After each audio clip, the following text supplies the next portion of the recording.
Hello, this is Master347 with a live update. Yeah, probably wondering why we're doing it like this.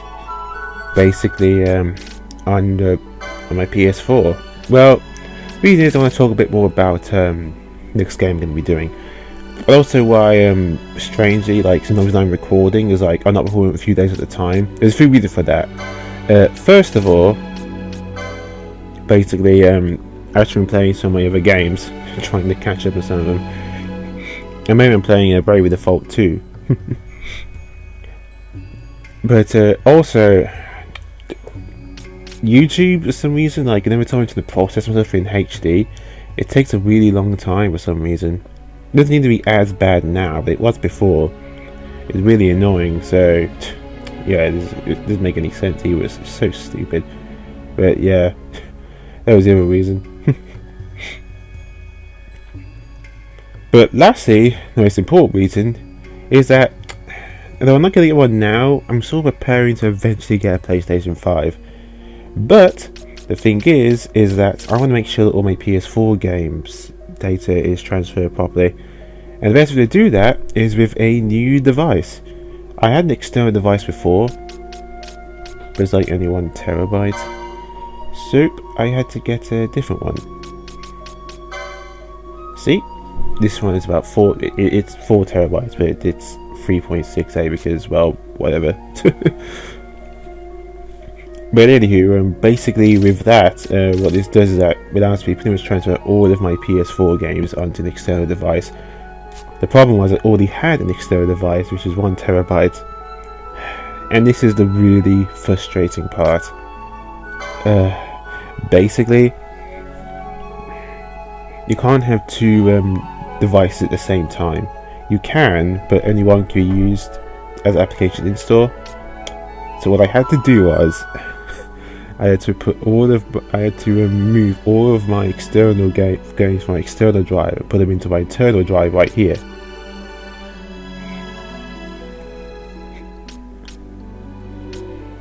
No, actually, wait a minute. No, what I had to do first, sorry. All of the games are in my storage right here, like all of them. I had to move them into my new external drive. Then I had to remove this drive and put in the other one, which is 1 terabyte. Then put all the games from the previous external drive, which is 1 terabyte, into back to the system storage. Then actually put all the other games from the system storage back to the external drive. That's why there's nothing in here now, and everything is literally in here. All of my games, pretty much all of them. And also, because it's an installed location, any other future games I have for my PS4, but basically straight to this location. So you're probably wondering, why am I doing this? Like, what's the point? Especially if I already have like 1.7 terabytes with my PS4. Well, basically, it's a much easier way of transferring all my PS4 games. You see, when I do eventually get a PlayStation 5, I'll probably disconnect this, then literally connect it into my PS5, and all my games are already on there. Well, the data for the games anyway. It's much easier and much quicker. Otherwise, I'd have to put in the discs and manually install them again. However, though, the thing is, that's just the game data itself. As for saves, that's a little different. Let's see. Where can I find the save data?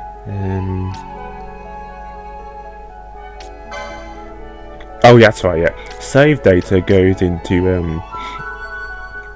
your system instead.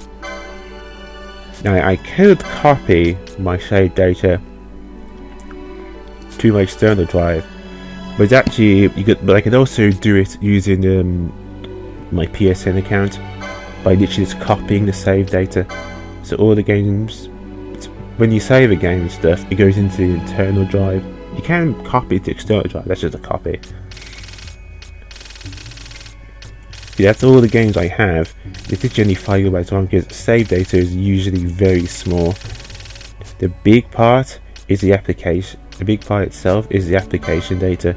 That's literally the game data install itself. So when you put a disc in for the first time, it says downloading an update. that's them just loading the whole game from something that's pretty damn big, as you can see. Pretty huge. Yep. The ones that are about 90 gigabytes long, those ones are so big that it's actually have a separate disc, like they did with 587 Remake. Basically, you have a separate disc called the System Data Install, and you only do that once, and then from now on you put in the other disc. Yeah, because it's that big. It's kind of insane.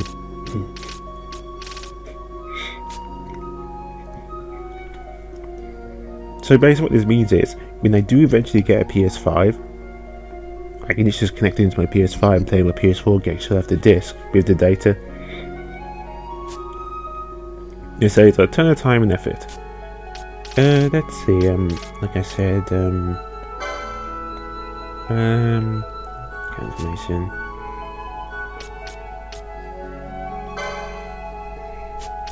Where is it? Here we go. That's it. So that's the data system storage.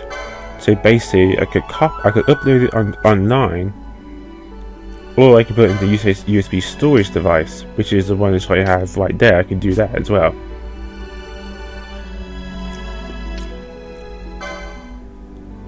So I can download system storage or delete or whatever. So yeah, that way, you see, with a PSN account, you have basically about 1 terabyte of space, but that's just for saved data. But since it's copied onto a cloud, well, if I do eventually get a PS5, I can just copy all that back into here, or I can just put it in the USB storage, whatever works. The same difference. The point is, this is going to save. Sorry, just having something in my mouth. Stomach. Basically, this is save a ton of time later on. If I do not want to get a PS5 and waste my time to re-download a game every single time for the PS4, that'd be so annoying. I just wished I could easily transfer stuff from my PS4 from 2 different external drives. This is the only way to do it. It's so frustrating. I'm just glad I got it done. But just give me some advice for those that do want to increase your storage space. Do not get one that's just 1 or 2 terabytes long. It's not going to last. Get one that's at least 4 terabytes to 8 terabytes. Why? Because the maximum you can get for the PS4 is up to 8 terabytes. You can't do it beyond that. So don't waste time going to get 10 or 15 terabyte external drive. It won't work on the PS4 apparently. The maximum is 8 terabytes. So 4 to 8, and you should be pretty much set, basically. The other reason is that the PS5 has slightly more space, but not that much, than the original base PS4 with about 825 gigabytes SD. I want to save that space exclusively for games that are just for the PS5. Technically, you can put your game data, you can put PS5 games onto an external drive, but they only play on the internal drive of the PS5 because it's SSD. Now do you see why I got the external drive? It's to save space for my PS5 games, if I do eventually get one.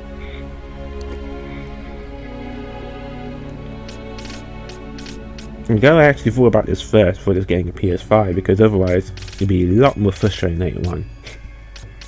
And if I don't, and I have more enough space to pretty much put all my PS5 games, PS4 games, on the external drive. 4 terabytes to 8 is more than enough. You don't even want that. Like, you really don't.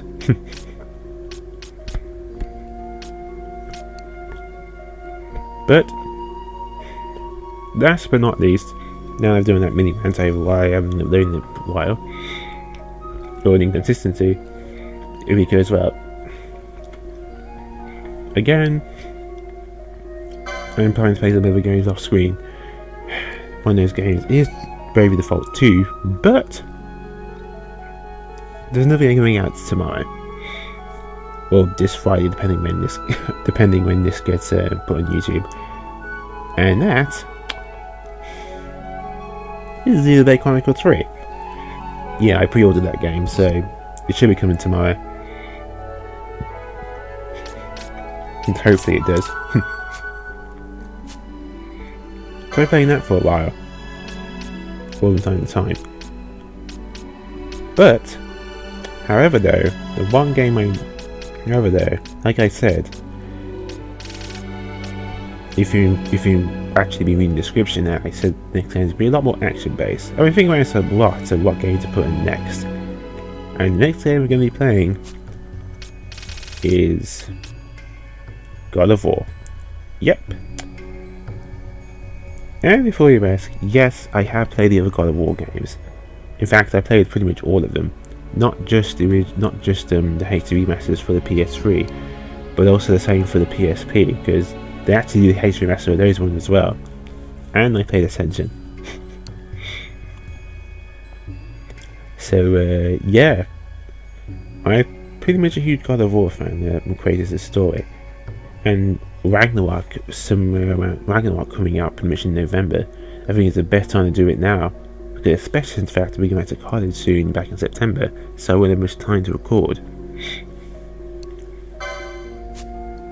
So yep, here's my next game I'm going to be doing, God of War. I thought about it for a while. I figured, yep, it's a really good one to do, and it will not be with live commentary. No. It's a really good dialogue in this game. I don't want to spoil it with talking over it. But yeah, that's pretty much all I wanted to talk about really. But yeah, if you have a PS4 and a PS5, I highly recommend getting an external drive, one that's 4 terabytes to 8. So that way, the transition to your PS4 games is so much smoother. The other reason it's a good thing is that you don't need to like format your external drive again. If your external drive works in the PS4, you just need to kick it to the PS5 and it just works. You don't need to like format it twice or something to work for the PS5, which is great. Must be because of backward compatibility things, which is awesome. But yeah, that's what we wanted to talk about really. But yep, next time I will be doing God of War. And this will have to be like a playthrough. So it's not like a boss run or anything. Again, I've got time in my hands now. Even though I might be stealing with time and stuff, and me playing Xenoblade Chronicles 3 just for the fun of it. Well, I want the time for this game. It's a perfect time to do it now, so that way, when September comes, I can just focus on my studies and stuff. But with that, it's Master 347 with a live update, and see you guys then when I play God of War. Said to people like the soft reboot of the series.